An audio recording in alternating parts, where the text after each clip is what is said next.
Donc j'ai choisi l'Australie par rapport au fait que je connaisse des personnes qui y soient déjà allées, et c'est un pays qui m'a toujours beaucoup séduit.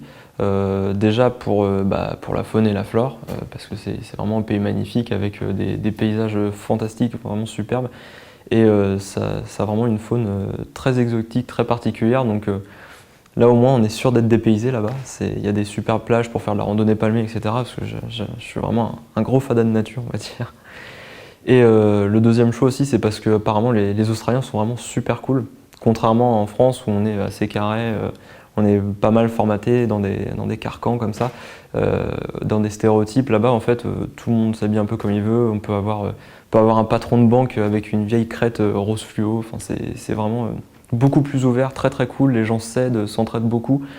Donc voilà, ça, je me suis dit, au moins, je pars dans un pays anglais, je connais rien. Ça va être très difficile de s'adapter. Au moins là-bas, je sais que les gens sont cool, vont m'aider. Voilà, donc l'expérience d'amis que je connais qui sont partis là-bas m'a beaucoup aidé dans ce choix. Et par rapport, en plus de ça, vu que ça me permettait de bosser dans des bonnes conditions, parce que voilà, justement, ils sont vachement cool. Et puis, ça permet d'être vraiment dans des paysages jolis. Donc l'accumulation des deux, je me suis dit, allez hop, bingo. Alors la première raison déjà, c'est la volonté de découvrir des nouvelles cultures, tout simplement. Parce que dans les autres pays, ça se passe véritablement différemment, même au niveau du travail déjà. Tout ce qui est la façon de travailler, surtout dans les néomédias par exemple, les open space sont beaucoup plus développés qu'en France, et c'est un peu là-bas que ça vient. Donc c'est vraiment une conception, un rapport entre collègues qui est complètement différent. Donc c'est vraiment quelque chose qui m'a beaucoup intéressé. Et derrière aussi, il y a forcément évidemment l'apprentissage de la langue anglaise. Pour encore une fois, les néomédias, c'est quelque chose qui s'internationalise de plus en plus. Il y a beaucoup besoin de l'anglais au niveau des conférences, des échanges, etc. Quand on travaille avec des entreprises à l'international, c'est important de savoir parler anglais. Donc ça permet vraiment de s'immerger à la fois dans une culture et puis dans la langue anglaise professionnellement. Ce qui est une grosse plus-value pour la suite, pour trouver du travail, quoi. Ça, c'est la grosse part d'inconnu du coup, parce que déjà, ne serait-ce qu'au niveau du logement. Le logement, dans le stage dans lequel je vais, je suis plus ou moins obligé de partir en backpacker, c'est-à-dire des auberges de jeunesse. Et l'auberge de jeunesse, c'est un peu au petit bonheur la chance, quoi. Ça dépend des compagnons de chambre qu'on va avoir, ça dépend un peu de tout ça.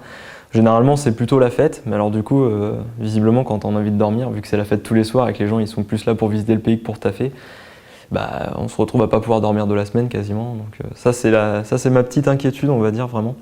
Autant la langue anglaise, ça me dérange pas trop parce que visiblement c'est pas trop un souci. Les Australiens font vraiment beaucoup d'efforts à ce niveau-là.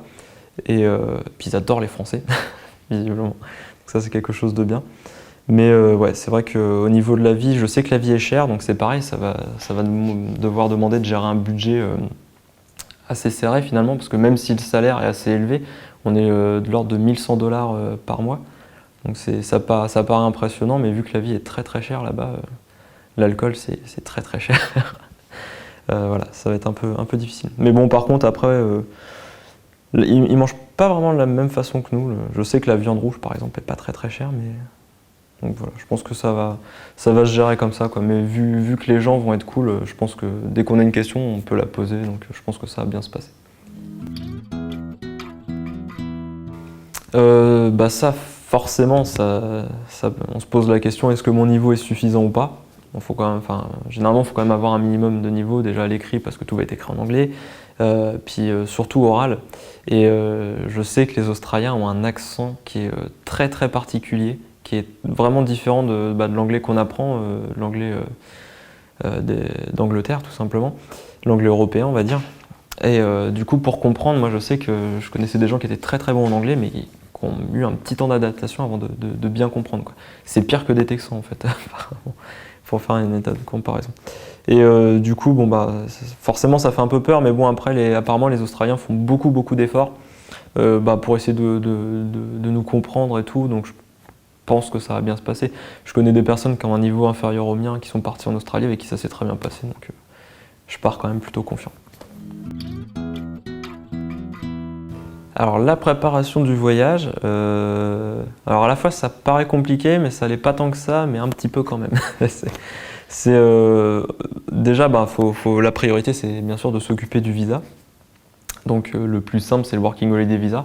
Donc là ça se passe de façon assez simple, il faut généralement 2 mois pour ce visa-là. C'est un visa qui permet de rester 1 an sur le territoire en fait. Là en l'occurrence on a besoin que de 10 semaines. Si vous voulez rester après ça peut être pratique.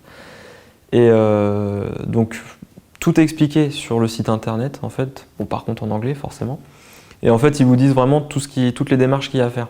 Donc déjà la première démarche ça va être de prendre une assurance là-bas, une assurance santé. Donc c'est pas pour 3 mois c'est pas extrêmement cher. J'ai plus les prix en tête mais c'est pas trop cher. Il y en a pour moins d'une centaine d'euros. Et donc à partir de là, donc ça on peut le faire à distance sur le site internet, hein, ça se fait très facilement, franchement ça va vous prendre 5-10 minutes. Il y a énormément de sites qui peuvent vous renseigner, si vous faites des recherches sur Working Holiday Visa en fait, il y a plein de sites qui vont vous renseigner sur quelles sont les meilleures assurances, les moins chères, et des comparateurs d'assurances qui sont très bien faits, donc franchement, allez en 10 minutes de recherche internet vous avez votre assurance, donc ça c'est fait. Le Working Holiday Visa, de toute façon, toutes vos démarches sont prévues sur le site internet, donc ça c'est pareil. Après, il y a juste à attendre. Vous faites un passeport, le passeport, vous allez à votre mairie, ça se fait facilement. Après, ce qu'il faut prévoir, c'est au niveau de la recherche du logement. Encore une fois, c'est peut-être la chose la plus complexe, entre guillemets, qui va vous demander le plus de temps, parce qu'il va falloir comparer les prix, mais après, il va aussi falloir voir dans quel type de confort vous voulez vivre.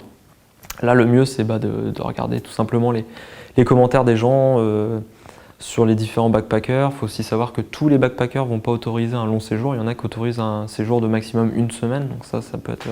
Le backpacker, c'est un petit peu le point noir de la préparation. Mais bon, si vous vous y prenez suffisamment tôt, si vous savez que vous voulez partir en Australie, vous avez l'année pour le faire, ça se gère facilement, quoi. Et puis sinon, si vous voulez, par exemple, pour ouvrir à une banque, ça c'est pareil, c'est super facile en fait. Vous pouvez vous inscrire à la banque, ouvrir un compte à partir de la France, faire un transfert d'argent à partir de la France très facilement. Et en fait, quand vous arriverez en Australie, vous allez à la banque et ils vous donnent votre carte bleue et votre compte est ouvert. Il n'y a pas de frais particuliers à part le fait de transvaser l'argent. Mais sinon, voilà, donc ça se fait très simplement. Puis bon, après, au niveau des fringues, je pense que ça c'est facile pour tout le monde. Alors au niveau des conseils, déjà chercher suffisamment en avance pour le backpacker. Je pense que c'est assez important pour pouvoir réserver que toutes les places ne soient pas prises. Essayez de vous renseigner un petit peu sur les prix de la vie à la limite parce que c'est quand même un budget, on peut vite se faire surprendre, hein. Renseignez-vous sur les zones que vous pouvez visiter parce qu'il y a vraiment beaucoup de choses à voir. Et si jamais vous partez dans la même entreprise que moi, il faut savoir que vous avez seulement 3 jours de travail dans toute la semaine, donc vous avez du temps pour partir.